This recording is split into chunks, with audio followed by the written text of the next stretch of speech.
Bonjour à tous et bienvenue dans les Décideurs du Net. Nicolas James sera à mes côtés tout au long de cette émission. Je vous rappelle qu'elle est en direct sur le site du Journal du Net et de Décideurs TV et que vous pouvez poser toutes vos questions à notre invité tout au long de cette émission. Alors aujourd'hui, nous avons le plaisir d'accueillir Nicolas Ferrari. Bonjour Nicolas. Bonjour. Alors je vais commencer rapidement par retracer votre parcours. Vous débutez votre carrière en 2009 chez McKinsey en tant que consultant.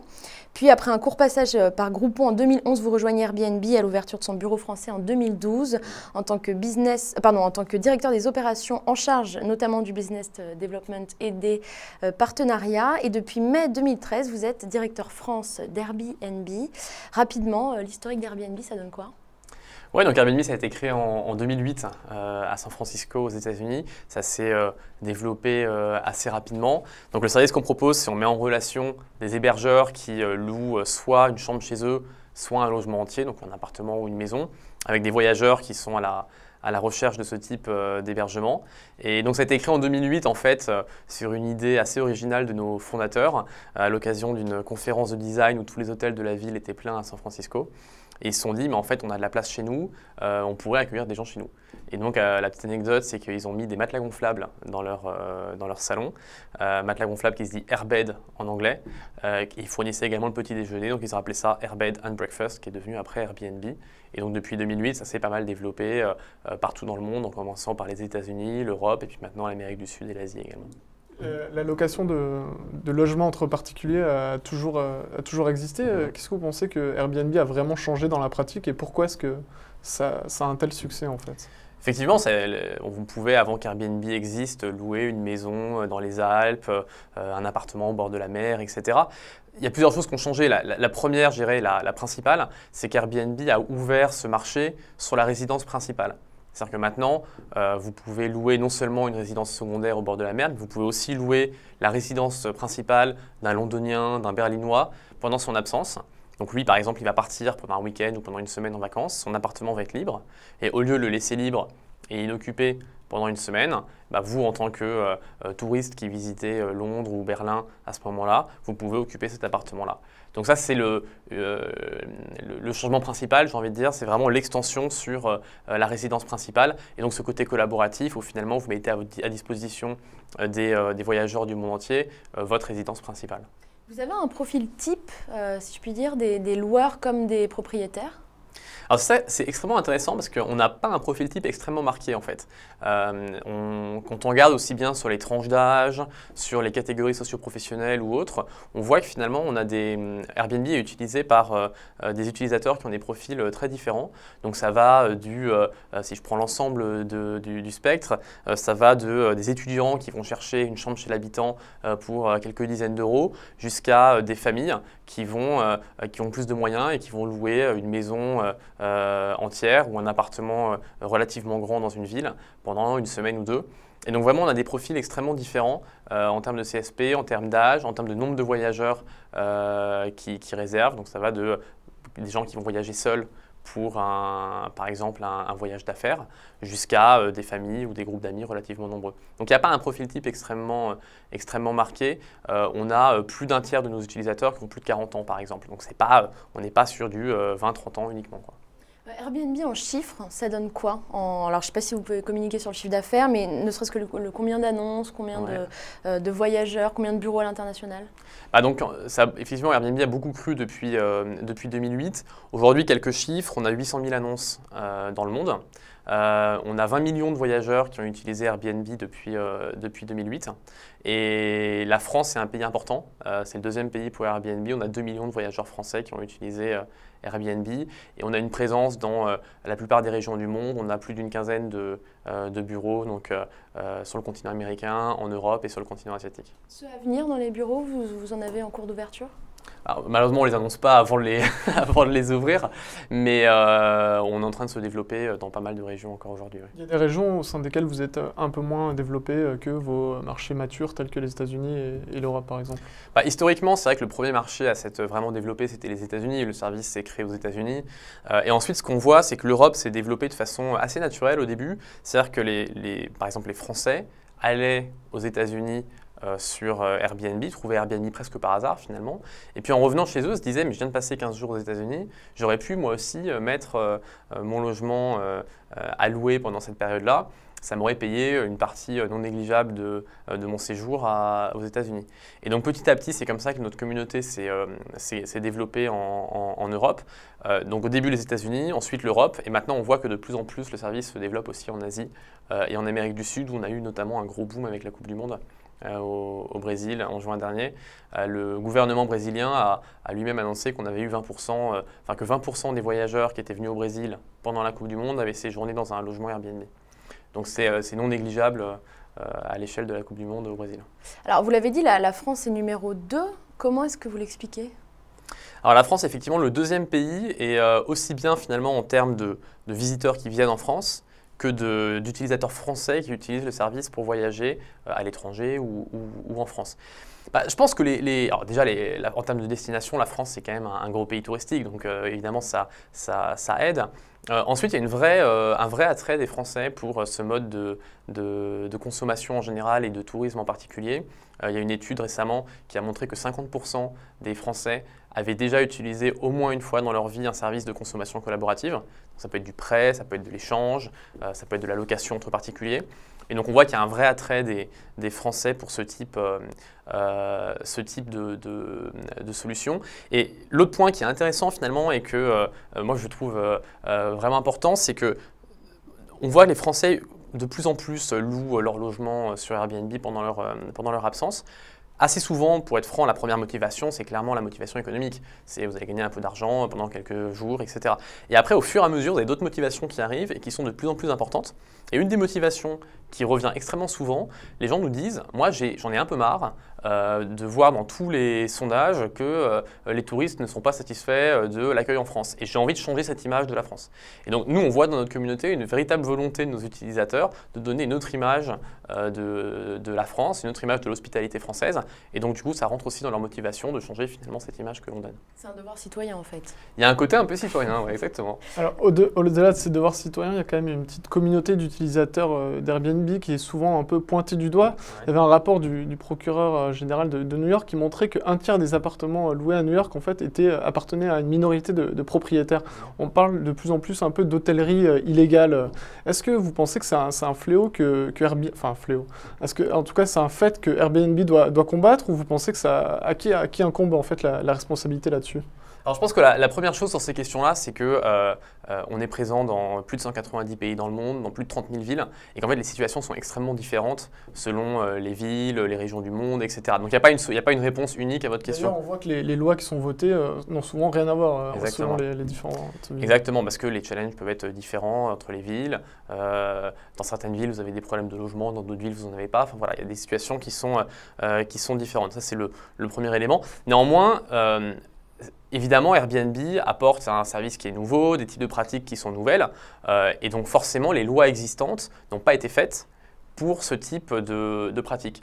Donc il y a un travail qui doit être fait de façon générale sur la réglementation pour s'assurer que le développement de ce tourisme collaboratif qui apporte énormément à un pays comme la France, par exemple, parce que ça diversifie l'offre touristique, etc., et la France en a besoin, mais pour s'assurer que ce développement que tout le monde veut ne se fasse pas au détriment d'autres aspects. Et donc, par exemple, sur la France, il y a un vrai travail qui a été fait il y a un an, pendant plusieurs mois, dans le cadre du processus de la loi Allure qui avait été votée en avril dernier, pour mieux comprendre ces types de pratiques et avoir un cadre législatif qui soit adapté.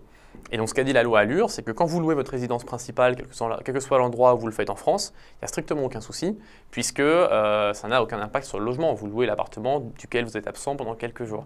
Et ensuite, sur les résidences secondaires, en fait, ce qu'elle a permis, la loi Allure, c'est de donner à la ville certaines options pour encadrer la pratique si elle le souhaite. Et donc aujourd'hui, par exemple, la mairie de Paris a mis en place un système de changement d'usage. Donc vous devez déclarer à la mairie que votre logement n'est plus dédié à de l'hébergement classique, mais à de la location courte durée. Donc ça, c'est uniquement pour les résidences secondaires. Résidence principale, aucun souci, vous faites ce que vous voulez. Donc ce qu'on voit, c'est que quand les juridictions et les gouvernements prennent le temps de comprendre ce qu'est l'économie collaborative, qui sont nos utilisateurs, quelles sont leurs motivations et quels sont effectivement les challenges que ça peut poser, bah derrière, il y a des bonnes décisions qui sont prises.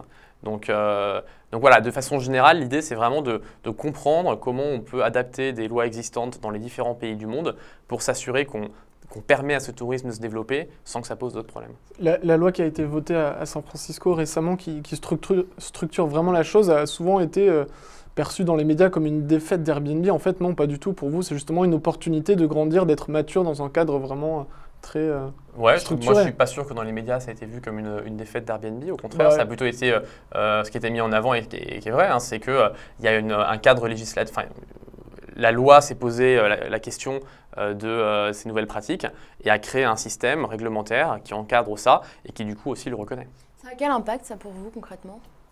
Ça a un impact. Alors, je peux parler de ce que je connais le mieux, donc de la France. Donc quand on regarde par exemple la loi Allure, ça a eu en fait un impact extrêmement positif parce qu'il y a plein de gens qui avant nous disaient bon, oui, ok, on comprend que la loi existante n'est pas faite pour la location entre particuliers, mais du coup, finalement, ça nous met et ça vous met dans une zone un peu grise, et donc, tant que ce n'est pas clarifié, on n'ose pas tellement le faire. Et en fait, on a vu plein de gens qui, jusqu'à présent, n'osaient pas vraiment passer le pas et louer leur résidence principale quand ils partaient en vacances ou en week-end, et qui du jour au lendemain se sont dit, maintenant, il y a un cadre légal qui est clair, qui confirme noir sur blanc que je peux le faire sans aucun souci, donc je m'y mets. Donc on a vraiment vu un impact positif du fait de passer d'une zone un peu grise, entre guillemets, à un cadre législatif qui était clarifié. Il y a une petite zone grise qui subsiste quand même encore, peut-être c'est sur la sous-location. On a vu qu'il y avait un utilisateur qui avait été condamné parce qu'il avait été attaqué par son bailleur. Ça a eu un impact, ça, sur le nombre d'inscrits sur Airbnb. C'est vrai que j'imagine que quand on est locataire, on ne va pas tout le temps aller voir son bailleur pour aller lui dire bah, « écoute, moi j'aimerais bien faire Airbnb de temps en temps ». On devrait. Ouais. Mais là, pour le coup, non, au contraire, la sous-location, c'est justement un exemple sur lequel c'est pas gris. Pour le coup, la loi, enfin en tout cas en France, est très claire sur le sujet. Vous avez des conditions dans lesquelles vous pouvez sous-louer. La sous-location n'est pas du tout interdite, contrairement à ce que j'entends souvent. Mais il y a des conditions que vous devez respecter pour pouvoir sous-louer, et notamment le fait d'avoir une autorisation de votre propriétaire. Quelles sont les autres conditions ? Il y a des conditions sur le prix, par exemple. Vous ne pouvez pas dans tous les cas, mais dans certains cas, vous ne pouvez pas gagner plus d'argent en sous-louant que le coût de votre location. D'accord. Quel est votre business model, en fait, pour qu'on comprenne bien? Comment est-ce que vous gagnez de l'argent? Oui, c'est une bonne question, parce qu'effectivement, quand je vous ai dit au début qu'on s'est développé principalement sur la résidence principale, alors que d'autres systèmes existaient avant sur des locations plus classiques, une des raisons principales, c'est effectivement le business model. C'est-à-dire que mettre son annonce sur Airbnb est complètement gratuit. Nous-mêmes, on investit avant de gagner le moindre euro, puisqu'on met à votre disposition un photographe professionnel pour prendre des photos de votre logement, et c'est à notre charge. Et ensuite, on prend des frais de service sur chaque réservation. Donc la réservation passe par le site. Nous, on offre le service de réservation et on offre le service de paiement sur notre site. Et donc, en contrepartie, c'est là où vous payez des frais de service. Et donc, les frais de service sont de 3% pour les hébergeurs et de 6 à 12% pour les voyageurs en fonction du montant, c'est dégressif en fonction du montant total de la réservation. Un internaute demande quels sont vos objectifs pour 2015 ? Je dirais que le premier objectif, c'est de continuer à développer notre offre de façon à ce qu'on puisse couvrir l'ensemble des usages et l'ensemble des demandes de nos utilisateurs, et notamment d'un point de vue géographique. Par exemple, ce qu'on observe sur la France, c'est que historiquement, c'est vrai, Airbnb était beaucoup utilisé par des Parisiens qui partaient quelques jours à New York ou un week-end à Londres, etc. Et on voit dans les motivations de nos utilisateurs qu'il y a une diversification extrêmement importante sur des zones géographiques. Donc, par exemple, aujourd'hui, 30% de nos réservations faites par des Français sont faites en France, pour des séjours en France, alors qu'il y a 2 ans, c'était moins de 10%. Donc, de plus en plus, les Français utilisent Airbnb pour voyager en France, pour aller dans des villes comme Lyon, Marseille, Aix, Toulouse, mais surtout aussi pour des zones de vacances. Et donc, nous, on veut s'assurer d'avoir une offre dans ces régions-là qui correspondent à cette demande. Et ensuite, un deuxième axe important de développement pour nous, c'est tout ce qui est autour de l'hospitalité de façon générale. C'est-à-dire que c'est extrêmement important pour nous de bien faire comprendre à nos hôtes, à nos hébergeurs, ce qu'est l'hospitalité Airbnb, comment la mettre en pratique et comment du coup accueillir leurs voyageurs dans un cadre qui soit un cadre d'accueil Airbnb. Donc on leur explique les meilleures façons de le faire et on les accompagne dans ce développement-là. Alors à ce propos, un internaute demande est-ce que ça vous arrive d'avoir des plaintes des voyageurs ou des propriétaires? Ça peut arriver, évidemment. On a un service client qui gère ça, comme n'importe quel service. Et il y a tous les types de plaintes. Ça peut aller du grille-pain ne marche pas jusqu'à j'ai un problème de communication avec mon hôte, comment je peux le résoudre. Donc il y a vraiment des cas extrêmement différents. C'est d'ailleurs un peu l'argument qui est avancé par l'industrie touristique traditionnelle.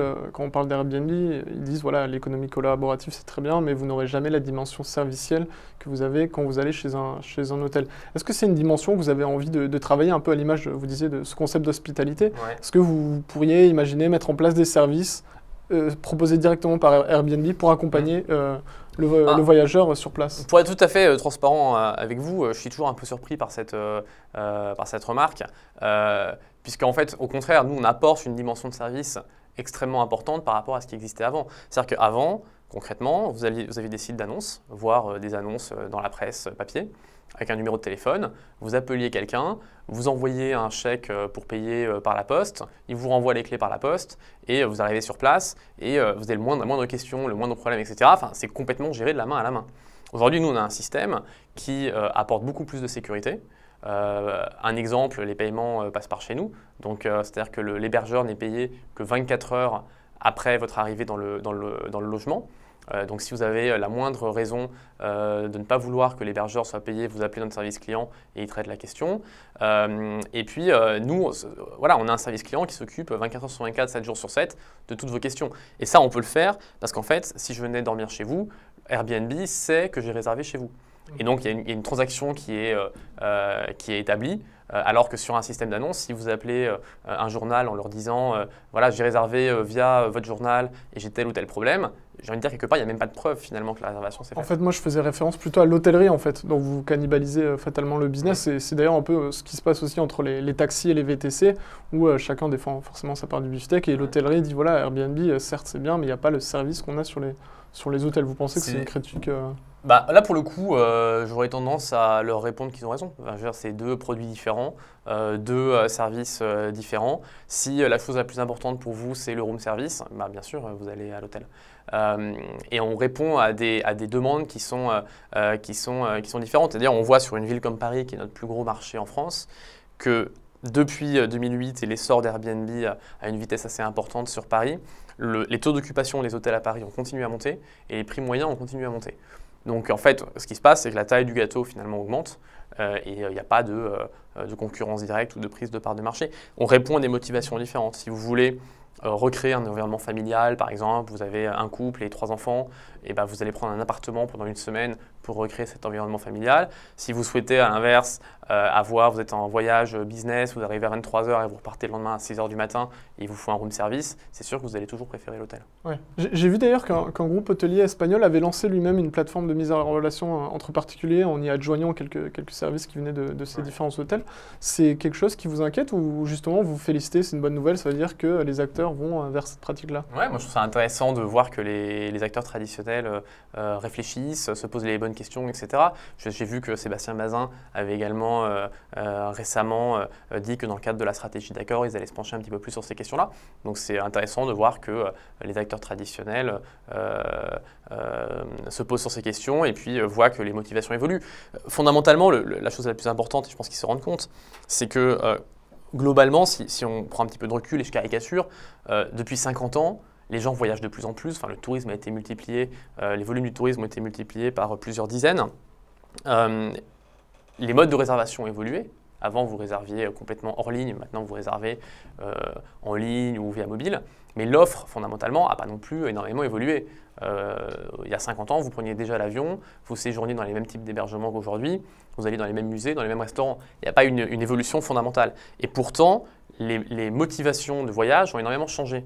C'est-à-dire qu'avant, vous alliez, pour les plus chanceux, une seule fois dans votre vie à New York. Aujourd'hui, potentiellement, vous allez peut-être y retourner plusieurs fois, ou à Londres, ou à Berlin. Et du coup, vous allez à chaque fois pas uniquement avoir comme motivation de faire le maximum de musées en 4 jours, etc. vous avez cette motivation de vivre comme un local, cette motivation d'avoir une expérience de londonien, de berlinois, de new-yorkais. Et c'est ça qu'Airbnb apporte, c'est cette possibilité d'avoir cette expérience locale. Et donc voir que des grands groupes hôteliers réfléchissent à l'évolution des mentalités et des consommations, je trouve ça intéressant. Ouais. Alors justement, qui sont vos concurrents? Est-ce que vous avez des concurrents directs qui proposent exactement le même type de service que vous, ou c'est les hôteliers? Effectivement, alors, il y a plusieurs types de... Le marché est assez compliqué, il y a plusieurs types de concurrence. Vous avez des acteurs qui sont sur un système extrêmement proche de nous. Donc vous avez quelques acteurs internationaux, puis quelques acteurs français, je pense à Séjourning ou Bedicasa par exemple, qui sont sur un système collaboratif également, avec des mises en relation, de la réservation sur le site. Après, vous avez des systèmes d'annonces un peu plus traditionnels, qui existent depuis assez longtemps. Et puis après, vous avez effectivement tous les autres modes d'hébergement. Mais alors, à quel niveau se fait la concurrence, etc. C'est toujours difficile de répondre. Mais globalement, nous, ce qu'on voit, c'est que les motivations de voyage sont très différentes entre quelqu'un qui loue un appartement à Paris et quelqu'un qui va prendre un hôtel. Autre chiffre que je peux donner, c'est sur Paris, par exemple, la moyenne d'un séjour à l'hôtel, c'est 2 nuits. Chez nous, la moyenne est plutôt autour de 5 nuits. Donc voilà, on est sur des motivations qui sont différentes. J'ai une autre question sur le développement mobile. J'ai souvenir d'une keynote, c'était il y a 1 ou 2 ans, je ne me rappelle plus, qui était vraiment orientée sur le développement de cette appli et qui était ultra ambitieuse, qui parlait de partenariat avec les offices de tourisme pour vraiment influencer l'expérience utilisateur de bout en bout. J'ai pas trop l'impression que ça se soit traduit dans les faits. La chose la plus importante qu'on avait annoncée et qu'on a faite sur l'application mobile à l'époque, c'était d'expliquer que on voulait faciliter l'utilisation de l'application par les autres, par les hébergeurs. C'est relativement facile pour un voyageur d'utiliser une application. Bon, vous cherchez votre annonce, vous faites une demande de réservation, etc. C'est relativement facile. Pour un voyageur, par exemple, le fait de créer son annonce, ça c'est plus complexe, l'utilisation est quand même plus complexe. Vous devez créer une annonce, mettre des photos, écrire un descriptif, gérer un calendrier, etc. Et donc l'application a été énormément simplifiée de ce point de vue-là. Et du coup maintenant, la grande majorité de nos hôtes, plus de la moitié d'entre eux, utilisent l'application mobile. Donc c'était l'objectif principal et il a été atteint. Après, en ce qui concerne des partenariats, ce n'est pas forcément lié à l'application mobile. L'idée est plutôt de voir comment on peut effectivement travailler avec des acteurs du tourisme, qui soient nationaux ou régionaux, comment on peut travailler avec eux. Donc on a des discussions, par exemple en France, avec pas mal d'offices de tourisme sur ce sujet-là. D'accord. Quels sont vos autres axes de développement dans un futur proche, mais aussi à long terme? Le mobile est un axe important, ce n'est pas un axe nouveau effectivement parce qu'on l'avait déjà communiqué, donc c'est un axe extrêmement important. Géographiquement, au niveau de l'entreprise, on se développe beaucoup en Asie également. Et puis après, il y a tout cet aspect hospitalité qui est extrêmement large et améliorer la façon dont un hôte, un hébergeur, accueille un voyageur, ça peut se traduire de plein de façons différentes. Donc aujourd'hui, la première étape, j'ai envie de dire, c'est de dire à nos hôtes, voilà quels sont les standards, entre guillemets, j'aime pas trop le mot en français, il n'a pas le même sens en français, en anglais, on va dire les attentes qu'ont les voyageurs Airbnb quand ils viennent chez vous. Et on veut s'assurer que vous les compreniez, que vous les mettiez en place, etc. Donc c'est en termes de communication, en termes d'accueil, en termes ne serait-ce que le ménage, enfin des choses assez basiques. Et puis ensuite, l'étape d'après, c'est comment vous pouvez améliorer l'expérience que vous fournissez. Et par exemple, on a mis en place récemment en France une initiative qu'on a appelée les Host Awards, où on a demandé à certains de nos hôtes qui mettent en place des initiatives très particulières, très personnelles pour accueillir leurs voyageurs, de nous montrer ce qu'ils faisaient. On a mis ça, on a filmé ces accueils et ces initiatives qu'ils mettaient en place. Et on a créé du contenu qu'on a montré à l'ensemble de notre communauté en leur disant voilà, vous n'êtes pas tous obligés de faire ça, mais voilà des choses un petit peu extraordinaires que certains de nos hôtes font. Et un objectif chiffré, est-ce qu'à 2 ans, à 5 ans, vous avez déjà une idée de combien Pas vraiment, on réfléchit pas vraiment comme ça, on ne se met pas des objectifs chiffrés à 2 ou 3 ans. En plus, c'est quand même relativement difficile, honnêtement, de le faire, puisque, encore une fois, on est sur un marché qui est tout à fait nouveau. Donc, c'est quand même pas évident. On ne peut pas se comparer, par exemple, à un autre acteur et de se dire, bon, bah, eux, ils ont fait ça en 2 ans, donc nous, on peut aussi le faire en 2 ans. Donc, c'est relativement difficile à faire. L'idée, c'est de continuer à faire en sorte que de plus en plus d'utilisateurs utilisent Airbnb et que ça soit de plus en plus vaste en termes d'usage. Alors, une internaute demande, quel type de profil est-ce que vous recrutez ? Alors peut-être en France et à l'international, c'est les mêmes profils ou... Non, les profils sont assez différents en fait entre les pays. En France, finalement, ce dont on s'occupe le plus, c'est tout ce qui est marketing, communication, Une partie également de community management au sens Airbnb du terme, c'est-à-dire très hors ligne. C'est-à-dire qu'on rencontre beaucoup nos utilisateurs, notamment nos hébergeurs, que ce soit à Paris, mais surtout en province, pour répondre à leurs questions, les aider dans l'utilisation du site et créer une communauté locale. Donc marketing, communication, community management au sens offline, réseaux sociaux et des project managers aussi qui travaillent sur différents types de projets. Donc vos community managers sont sur la route en fait, sur les routes de France? On a une personne qui s'occupe de ce qui est en ligne évidemment, très classiquement Facebook et Twitter principalement. Et ensuite on a effectivement des personnes qui sont sur la route pour... là en ce moment j'ai 2 personnes qui sont à Saint-Malo par exemple. D'accord. Zoé demande, est-ce que vous êtes toujours considéré comme une start-up? Je pense que c'est... Il n'y a pas une définition stricte de la start-up. Hein. Enfin, j'ai jamais vu une définition qui disait quand vous avez moins de X employés, vous êtes une start-up et plus, vous n'êtes plus une start-up. Je pense que finalement, moi, ce qui définit une start-up, c'est la culture interne. Et en termes de culture, quand vous ouvrez les portes des bureaux d'Airbnb, oui, vous vous dites clairement qu'Airbnb est une start-up. On a un fonctionnement, par exemple, très participatif, très entrepreneurial. C'est-à-dire qu'on demande vraiment à tout le monde chez Airbnb de développer ses idées et de les pousser.